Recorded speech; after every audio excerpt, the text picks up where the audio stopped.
contactor, donde hace... Estas cámaras son, si no las llevo a un tipo que... Realmente, y que no se la toque cualquiera. No, yo se la llevo a un experto que está en Capital, el único que la toca. Trabaja en una empresa que se dedica a esto. Es el único. No, otro no. Las otras cámaras que tenía esas grandes VHS, esa la desarmaba yo. Después le agarré la mano porque se quemaba una resistencia que tenía y se la cambiaba yo. Plaquetas de no sé qué y bueno. Se la cambiaba yo. Cuando aprendí a hacerlo ya estaban obsoletas. Bueno, padre Federico, gracias por recibirnos, como siempre, ¿no? Ya hace unos añitos que venimos, no digo siendo amigos, pero por lo menos buenos conocidos. Bueno, hoy nos trae cómo está creciendo Pilar, la cantidad de gente que está viniendo, tanta gente, y tanta gente que no conoce este lugar maravilloso, ¿no? ¿Qué tal? Buenos días. Buen día, ¿cómo está Omar? Sí, es amigo acá. Nos une el interés común por la Virgen y por Pilar, que tiene el tesoro de poseer dentro de sus límites la ubicación exacta de la estancia donde en 1630 ocurrió el milagro de la carreta de la Virgen de Luján, ¿sí? Sin duda es un tesoro espiritual, histórico, enorme en relación a toda la Argentina, porque estamos hablando de la patrona nacional y evidentemente sí va creciendo también demográficamente mucho. Y bueno, sin duda nunca fue nuestro interés propiamente, no digo difundir, siempre lo hemos tratado de difundir, pero por él no hemos tenido los medios, hemos buscado siempre una forma natural. De hecho, tenemos muchísimas anécdotas de gente que llega al lugar traídos por el GPS o buscando un familiar, y realmente la Virgen los trae cuando es el momento. Eso no quita que uno tenga que buscar medios y, por ejemplo, aceptarlos a ustedes que durante tantos años han venido con esa buena voluntad y ese espíritu abierto para que se conozca la historia, y siempre con ese espíritu además de no polémica, porque nunca hemos querido ni queremos y tenemos que mantener esa línea, un tema así de fácil polémica con Luján o eso, porque es inútil, sería injusto. Y lo que es justo es reconocer que históricamente esta zona, porque ni siquiera decimos que este predio, sino esta zona es el lugar donde en 1630 se detiene la caravana que rumbo a Sumampa llevaba 2 imágenes de la Virgen, y ese tercer día de marcha de mayo de 1630, cuando quieren retomar el camino al amanecer, es cuando esa carreta que llevaba los dos pequeños cajones con las imágenes de María quedaba como clavada al piso hasta que bajaban la carga 2 veces, intentan, y se vio que no era una explicación natural. No es como a veces decimos, el lugar mirá donde se empantanaron los bueyes, o donde se rompió la carreta, sino que estamos hablando de un hecho sobrenatural. Todas las crónicas antiguas lo certifican, ¿no? Hay pormenores, hay estudios serios y otros que no son tan serios, pero los estudios serios lo ha hecho Monseñor Fresa, y todo marca de alguna manera que este podría llegar a ser el lugar más aproximado a lo que marca esa historia, ¿no? Bueno, fuera de cámara estábamos hablando con Omar cuando llegaba para un montón de cosas, porque esta historia es desbordante, ¿no? Y mismo Monseñor Presas, que estuvo aquí varias veces, él decía, mirá, me dijo una vez, mucho antes de morir, ¿no? Estoy seguro que si mandáramos gente a los archivos, al Archivo General de la Nación, o a Sevilla, donde estaban todos los archivos de Indias, estoy seguro de que encontraríamos cosas nuevas, porque él había armado un equipo que se llamaba Equipo Luján, unas 5 personas, de gente amateur, digamos así, no eran peritos históricos, pero que con esa buena voluntad y ese amor encontraron una serie de documentos que le permitieron a Monseñor Presas armar una historia documentada sobre la Virgen de Luján. Y estando una vez aquí, él, mejor dicho, en su propio libro, donde tiene un trazado aéreo, una foto que hizo con el ejército argentino, de toda esta zona de los Bañados del Río y hacia Villarrosa, él en su libro pone una cruz, dice el lugar aproximado donde podría haber estado la casa de Rosendo, la casa de Diego Rosendo, que era un menor de edad en ese momento, donde estaba el centro de la estancia, vivía un capataz español y una población de esclavos africanos, 7, 8 esclavos, ¿no? Y bueno, es muy posible, él marca ese lugar muy cercano al río, que decíamos también que el río posiblemente en esa época no tenía el curso actual, los ríos pampeanos se desbordan, cambian de curso, y esa cruz que él marca sería en un lugar posiblemente dentro de este predio. Pero él mismo, y nosotros hemos utilizado el dato como una probabilidad, lo marca como eso, como una probabilidad. Entonces siempre nosotros repetimos, y más no por un tema propiamente de una discusión histórica, sino del valor espiritual, que nosotros, este predio del Instituto Fátima, está en la zona del milagro, sin pretender, ¿sí? Ahora sí defendemos, como él mismo dijo, una vez que vino, dice, yo les certifico que este predio está dentro de los límites de aquella original estancia donde se dio el milagro de la carreta. Acordamos que es todo con pruebas fehacientes, ¿no? Y además, él ha hecho unos estudios muy serios, nos decía, y no tenía ningún interés de que sea justamente en este lugar. No tenía ningún interés, incluso cuando surge una polémica con gente muy competente, historiadores de la zona, donde apareció la polémica de que el milagro habría o podría haber ocurrido de la otra banda del río, ¿sí? De la zona donde está Exaltación de la Cruz, toda esa zona, ¿no? Y Monseñor Presas, con esa altura que yo le conocí, que él tenía, aparte se ve en los papeles, no entró en una polémica, digamos así, combativa, de defender una postura. Serenamente se guardó a silencio, digamos así como se dice, recibió el guante que se arrojaba, porque se había planteado con mucha fuerza por ciertos argumentos, y quedó en silencio. Y en ese silencio encontró dos pruebas contundentes que después publicó en otros libritos, donde por ejemplo encuentra en un mapa jesuítico, marcada con una cruz, Luxán, o sea con aquella antigua forma de escribir española, o sea Luján, de esta banda del río. Los mapas jesuíticos eran sumamente precisos, no iban a cometer el error de cambiar del lado del río la capilla, y además encuentra también el testimonio de que Diego de Rosendo y su padrastro Bernabé González Filiano, en el momento del milagro, o sea en 1630, tenían solamente campos de esta banda del río. O sea, era imposible que la caravana fuera a acampar del otro lado del río cuando todavía en 1630 de esa banda del río para allá era tierra del indio Pampa. O sea, encontró dos pruebas y las publicó con mucha humildad. Y bueno, y la polémica o digamos la posibilidad de que hubiera ocurrido el milagro del otro lado del río Luján quedó, digamos, desarmada, ¿no es cierto? Destaca un botecito que también habría aparecido ahí.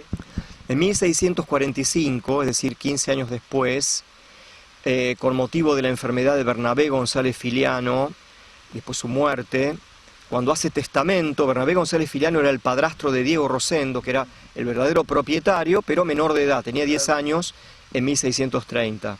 En 1645, 15 años después del milagro, se hace un inventario de la estancia y justamente es la primera noticia histórica que tenemos de la presencia de la Virgen. Dice una imagen de Nuestra Señora de bulto, es decir, no pintada sino una estatua, de media vara de alto, perdón, una vara de alto, y entre las cosas de la estancia, el inventario, que era sumamente sencillo, dice 2 palas, un asadón, figuraba una canoa mediana, ¿sí? Es decir, la canoa o la acercaban al río porque estaba al lado, o la cargaban unos cuantos metros y la depositaban en el río. Claro. Eso indica que el río estaría cercano a la casa donde... Ahora, evidentemente, eso hoy en día, en este trazado imaginario de la estancia, prácticamente no sería posible. ¿Por qué? Porque hoy en día, 400 años después casi, tenemos todo este sector de bañados. Posiblemente el río pasaría más cercano. De hecho, un geólogo una vez, amigo del lugar, dijo, mire padre, aquellos juncales que se ven podría ser un brazo abandonado, estos ríos pampeanos cambian de curso, pero en fin, estas son suposiciones. Ahora sí, había una canoa y por lo tanto había un lugar navegable cercano a la única casa, una casa de barro, con 2 cuartos, ¿sí?, donde vivía el capataz español, que era la cabeza, la autoridad del campo, digamos que era sumamente primitivo. No estamos hablando de una estancia con alambrados, todo el ganado vivía mezclándose con las estancias contiguas. Pensemos que del otro lado del río estaba el indio y por eso continuamente estos malones, o mejor dicho, estos ataques. De este lado del río, cada 2,5 kilómetros recién había otra estancia. una zona sumamente primitiva, sin vigilancia, con cuatreros. Estamos hablando de una época de primera colonización de toda esta zona del Río de la Plata. Justamente eso lleva a que hoy la Virgen de Luján a lo mejor no esté acá en Pilar, ¿no?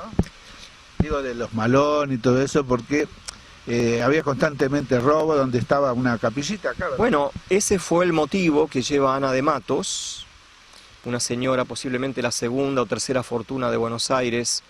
Tenía en lo que sería hoy la Plaza de Mayo, ahí cercano, 2 cuadras, un solar de 2 manzanas, con todas sus propiedades y una serie de campos alrededor, y entre ellos tenía el campo que era lo que sería hoy Luján, ¿no? Hasta que Rivadavia expropió todos los terrenos alrededor de la basílica. La basílica tenía muchísimas hectáreas, o mejor dicho, el Era santuario, todo, claro, era un campo muy extenso. Bueno, todos esos campos pertenecían a una señora llamada Ana de Matos, muy devota de la Virgen. La Virgen tuvo muchísimos devotos desde el momento del milagro de la carreta, incluso más allá de las fronteras de la gobernación de Buenos Aires hasta España.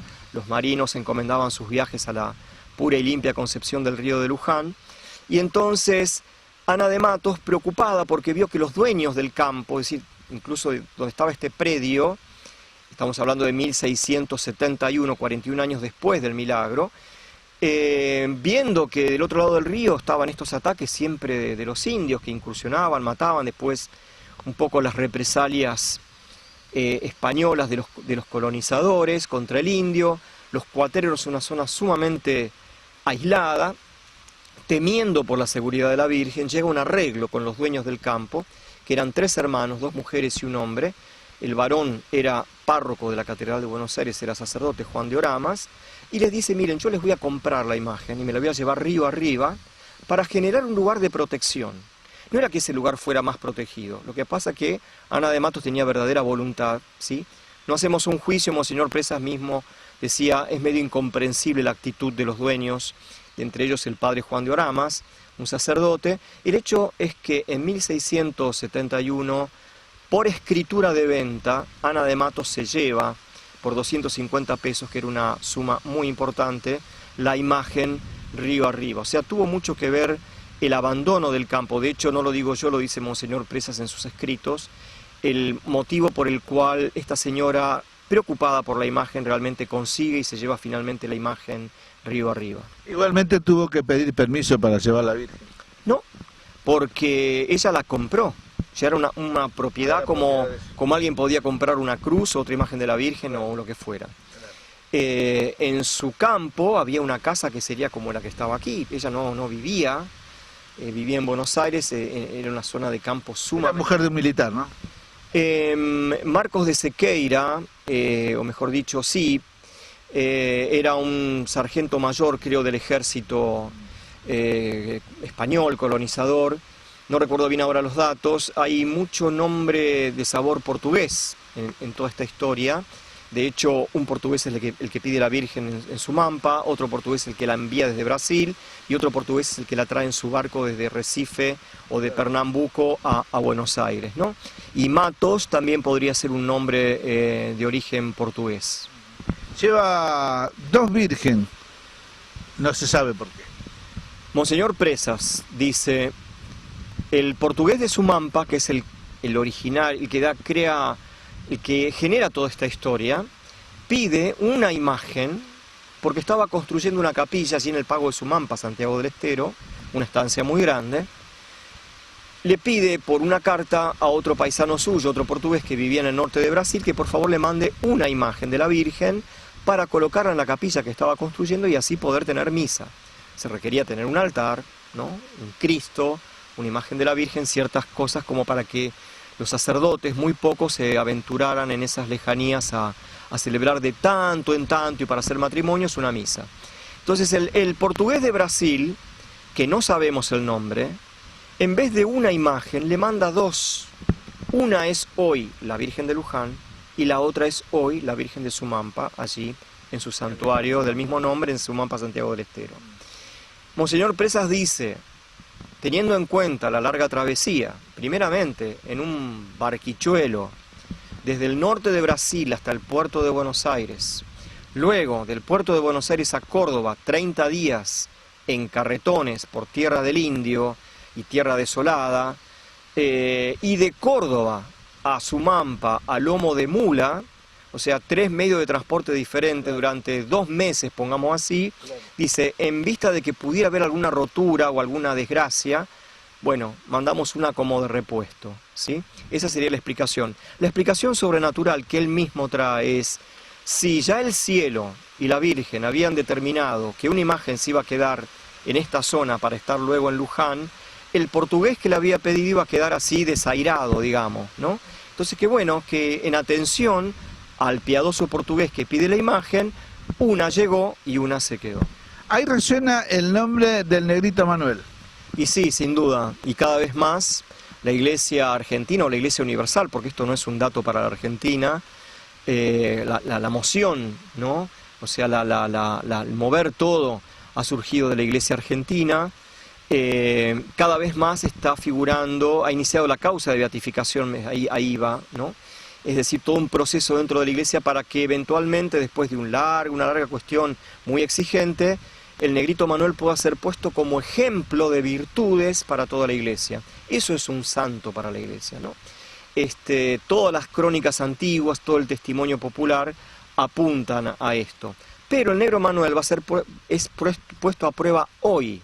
Como no nos han quedado escritos de él y los testimonios son muy lejanos, la Iglesia lo que hace es pedirle al siervo de Dios, que este es el rango o el nivel que tiene ahora, que bueno, se le pide que alguien que tiene una enfermedad terminal o cualquier tema que pudiera ser demostrado mediante documentación, le pidan en forma privada al siervo de Dios y que después den testimonio de una curación o de una gracia concedida. Claro. Eso todo se va encarpetando, digamos así, en la causa en Roma y en la vicepostulación también, y eventualmente la Iglesia, mediante 4 pasos, siervo de Dios, luego venerable, luego beato y finalmente santo, toda esa escala pueda declarar un día realmente como ejemplo para todos nosotros la figura del Negro Manuel.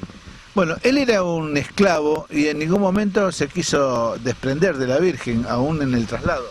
De hecho, hay un sacerdote, si mal no recuerdo, el padre Estrada, que trae un testimonio, una hermosa idea, diciendo que el Negro Manuel fue el primer esclavo africano liberto en el Río de la Plata, y fue la Virgen la que lo liberó. De hecho, volviendo hacia atrás, cuando Ana de Matos compra la imagen, se lleva la imagen y no se lleva al negrito. Y el negrito empezó a reclamar que su amo, el marino, le había recordado que él era esclavo o era servidor de la Virgen y que nunca lo podían separar. Aparte no hacía falta que recordara eso porque el amor que él había tomado por ella realmente le hacía sentir que su vida estaba con ella. Ahora, surge un pleito por medio de un procurador, es decir, de un apoderado, porque los esclavos no podían hacer juicio. Se va a los tribunales de Buenos Aires a reclamar que él era de la Virgen y de nadie más. Soy de la Virgen no más, es la frase que nos ha llegado, ¿no?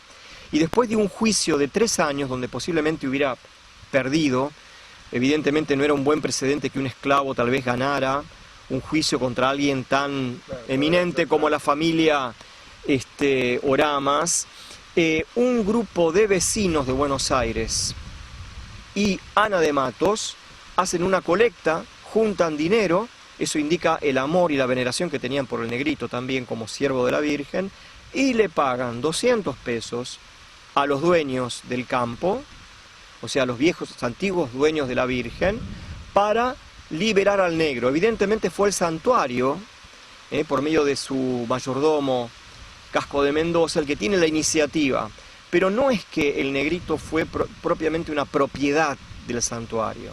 Lo que hicieron fue liberarlo, claro. Y el negrito no dijo, bueno, ahora estoy libre, hago lo que quiero, me vuelvo a África, sino que realmente fue con su amor con la Virgen, y allí murió y está enterrado con certeza a unos 50 metros de la basílica en un predio que se ha vuelto a identificar desde hace varios años, y allí está el siervo de Dios esperando, bueno, el juicio de Dios y de la Iglesia. El pueblo cada vez más, ahora en la basílica han colocado unas estatuas en la entrada del negrito.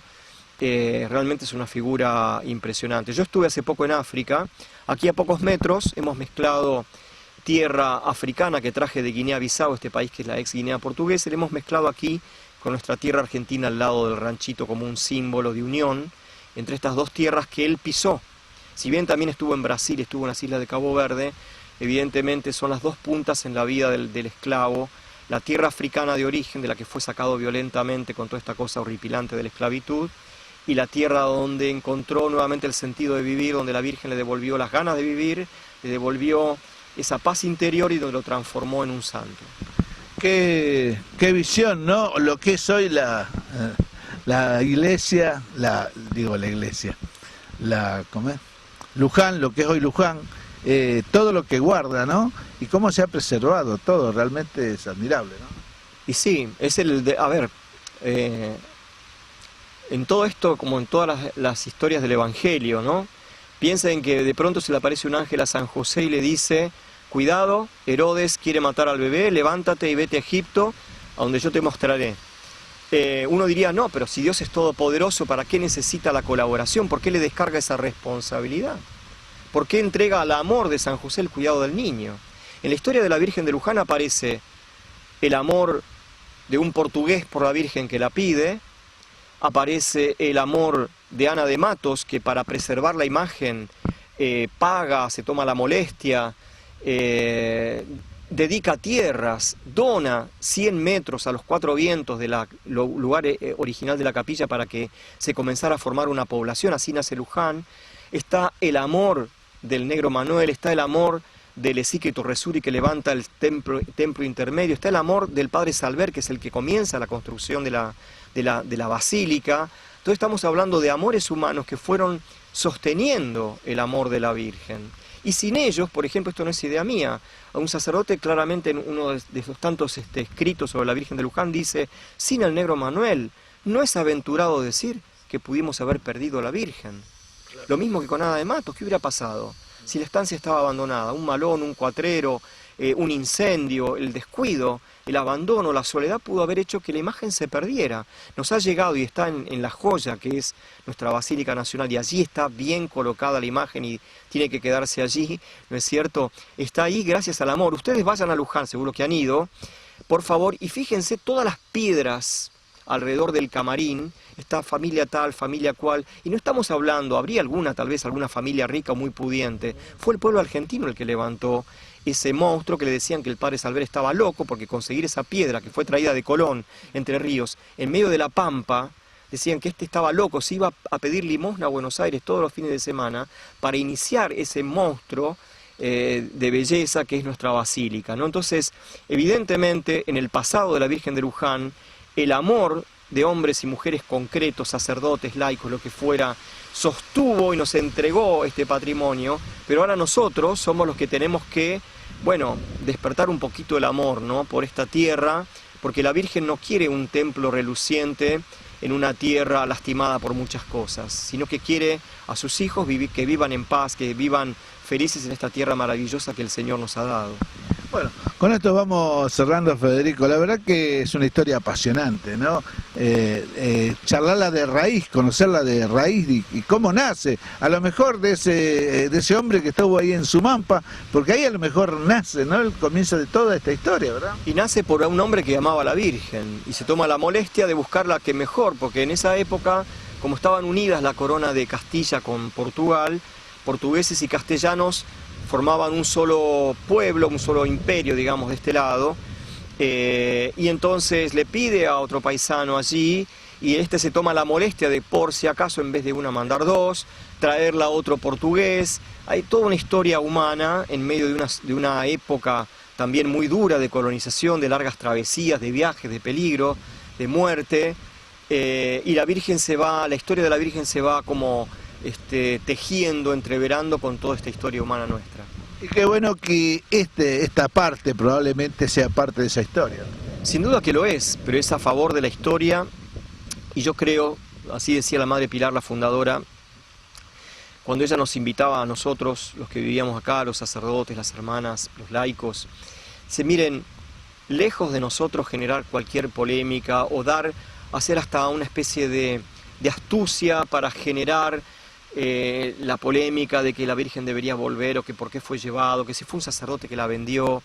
Damos los datos históricos, pero no es nuestra intención.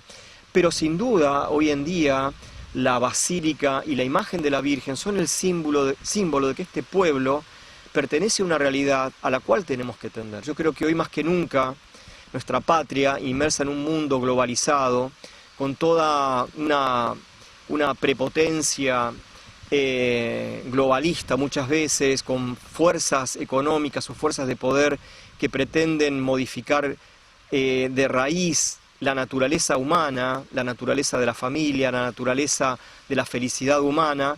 La Virgen es nuestro refugio, un refugio pacífico, no un refugio con armas, un refugio de una polémica agresiva donde se ataca al contrario, entre comillas, sino justamente la defensa de la verdad para todos. En toda esta defensa de la vida que ha habido, han salido 2 millones en un mismo día de argentinos a defender la vida, y no eran solamente católicos, había gente que no profesa la religión, había evangelistas, porque son cosas que pertenecen a la naturaleza que está metida dentro, no son ideas de la Iglesia Católica, la Iglesia Católica las defiende. Entonces, pidámosle a la Virgen esa paz, pero sepamos que tenemos que defenderla con buenas ideas, defenderla con nuestra forma de vivir, empezando por los consagrados, los obispos, los sacerdotes, las religiosas, somos los que deberíamos dar el primer testimonio de que la verdad hay que defenderla con ese corazón, pero sin ese apasionamiento destructor del otro bando, digamos así. Gracias, Federico, y bueno, comentarle a la gente que quiera conocer un poco de esta historia, ¿cómo puede hacer para acercarse?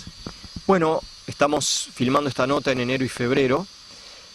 Ahora el portón del lugar del milagro está cerrado, tenemos una misión en nuestra obra nuestra en Córdoba, y mantenimiento y cosas. El equipo es reducido, hay que pedir, en fin, por el desarrollo de las vocaciones o lo que Dios quiera para que podamos tenerlo abierto todo el año, en los horarios que Dios mande. Este lugar está ubicado, siempre firmamos nuestras cartas Villarrosa-Celaya para unir, nunca dividir, como si fuera una localidad más que otra, ¿no? Estamos dentro del partido del Pilar, a unos 4 kilómetros de la localidad de Villarrosa, un pueblo que sigue creciendo también demográficamente muchísimo. Dentro de la diócesis de Zárate Campana, nuestro obispo Monseñor Pedro Laxague, obispo de esta diócesis, vive en Campana.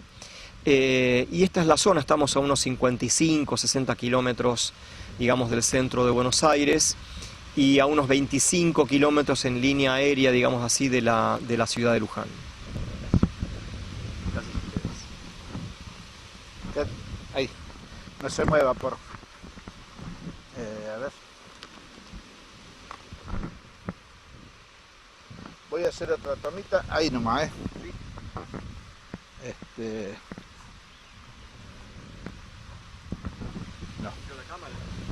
No, como si estuviese charlando conmigo ahí, porque esta va a ser un simulacro de otra cámara. Sí. Ahí grabamos una segundita para que el editor dibuje.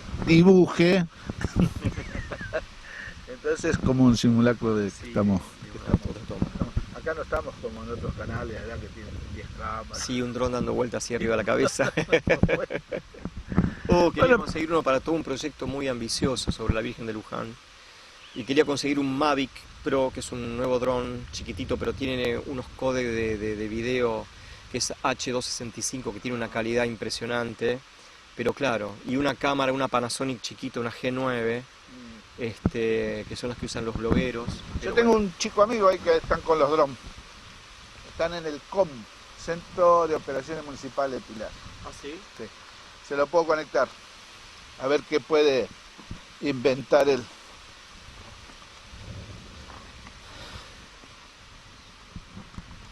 ¿Usted